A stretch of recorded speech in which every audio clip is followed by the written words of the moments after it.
Retiradong pulis isiniwalat ang tunay na nangyari.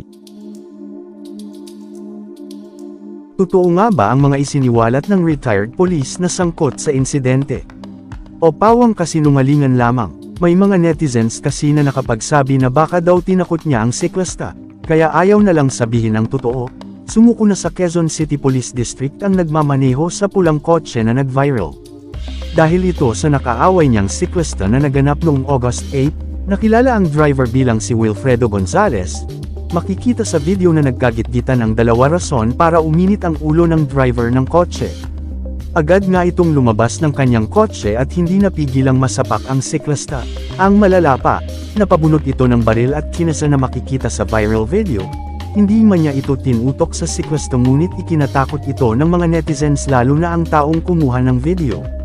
Umani ito ng iba't ibang pambabatikos mula sa mga netizens. Ang mga ganitong uri daw ng driver ay hindi dapat nakakakuha ng lisensya. Dahil sa maikling pasensya meron ito, napag-alaman din na isa pala siyang retiradong pulis kaya naman siya na ang kusang sumuko sa police station. Ayon sa pagsasalaysay nito, August 8 pa umano nangyari ang naturang incident.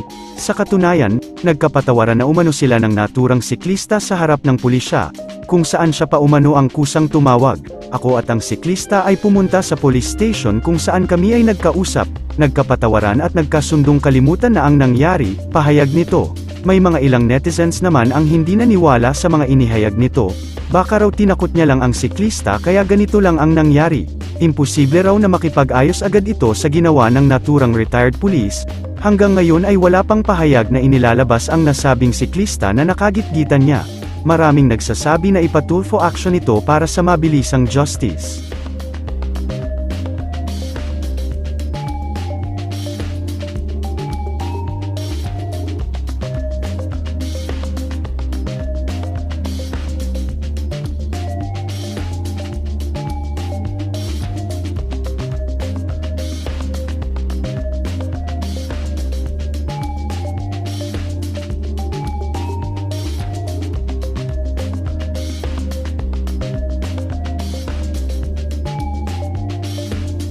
Sa kanyang pahayag din, nasabi nitong voluntary na niyang iniwan ang kanyang baril sa mga kapulisan, at pinag-iisipan niya kung kinakailangan pa rin niya magmay-ari ng ganito.